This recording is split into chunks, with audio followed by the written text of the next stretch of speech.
അഹാന സഹോദരിമാരിൽ ആരാധകർ ഏറെയുള്ള ആളാണ് ദിയ കൃഷ്ണ. തൻ്റെ പ്രണയം പരസ്യമാക്കിയതിനു ശേഷമായിരുന്നു വിവാഹത്തിലേക്ക് കടന്നത്.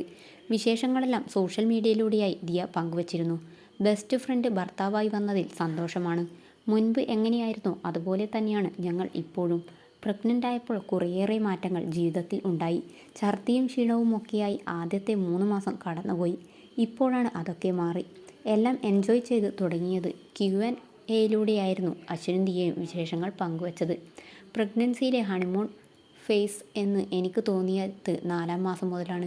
ഇപ്പോൾ ഞാൻ ബേബിയോട് സംസാരിക്കാറുണ്ട്, അശ്വിനോടും സംസാരിക്കാൻ പറയാറുണ്ട്. ഇപ്പോൾ നല്ല ഹാപ്പിയാണ് ഞങ്ങൾ എന്നുമായിരുന്നു ദിയ എന്ന് പറഞ്ഞത്.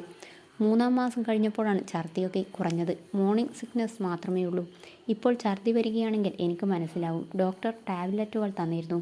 വൊമിറ്റിംഗ് വന്നാലും കൺട്രോൾ ചെയ്യാൻ പറ്റുന്നുണ്ട്. പ്രഗ്നൻ്റ് ആയതിനു ശേഷമുള്ള മെൻ്റൽ ഹെൽത്ത് ഭയങ്കര മോശമായിരുന്നു എന്നാണ് അശ്വിൻ പറഞ്ഞത്. 8-ാമത്തെ ആഴ്ചയിൽ സ്കാനിങ്ങിന് പോയപ്പോൾ ബേബിയുടെ ഹാർട്ട് ബീറ്റ് കേൾപ്പിച്ചിരുന്നില്ല.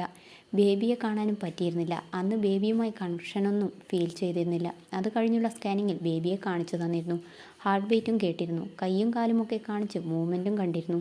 എന്നെപ്പോലെ തന്നെ ആക്റ്റീവ് ബേബിയാണെന്ന് ഡോക്ടർ പറഞ്ഞിരുന്നു. ഛർദിയൊക്കെ കുറഞ്ഞ് ഞാൻ നോർമലായി വന്നത് അപ്പോഴായിരുന്നു. ബേബിയെ കണ്ടപ്പോഴാണ് അശ്വിനും എക്സൈറ്റഡ് ആയത്.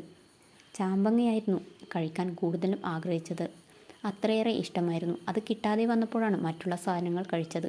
ആരോടെങ്കിലും അടുപ്പമില്ലാതെ വന്നിട്ടുണ്ടോ എന്ന് ചോദിച്ചപ്പോൾ എൻ്റെ അടുത്ത് തന്നെ എന്നായിരുന്നു അശ്വിൻ്റെ മറുപടി. എന്തോ ഒരു വെറുപ്പ് പോലെയായിരുന്നു. നമ്മൾ എപ്പോഴും അടിയായിരുന്നു. തുടക്കം മുതലേ കിട്ടിക്കൊണ്ടിരുന്നത് ഇല്ലാതെയായപ്പോൾ ഭയങ്കര വിഷമമായിരുന്നു. അമ്മയാണ് എല്ലാവർക്കും പേരിട്ടത്. അവസാന നിമിഷം കുറേ നല്ല പേരുകളുമായി അമ്മയെത്തും.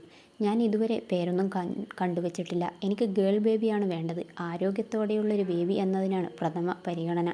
ഞാൻ ആഗ്രഹിക്കുന്നത് ബോയ് ആണെന്നായിരുന്നു അശ്വിൻ പറഞ്ഞത്. ബോയ് ആണെങ്കിൽ ഇവനെപ്പോലെ ഡ്രസ് ചെയ്യിപ്പിക്കും. ഗേൾ ആണെങ്കിൽ എന്നെപ്പോലെയും. കൂടുതൽ ആഗ്രഹിക്കുന്നത് പെൺകുഞ്ഞിനെയാണെന്നായിരുന്നു ദിയ പറഞ്ഞത്.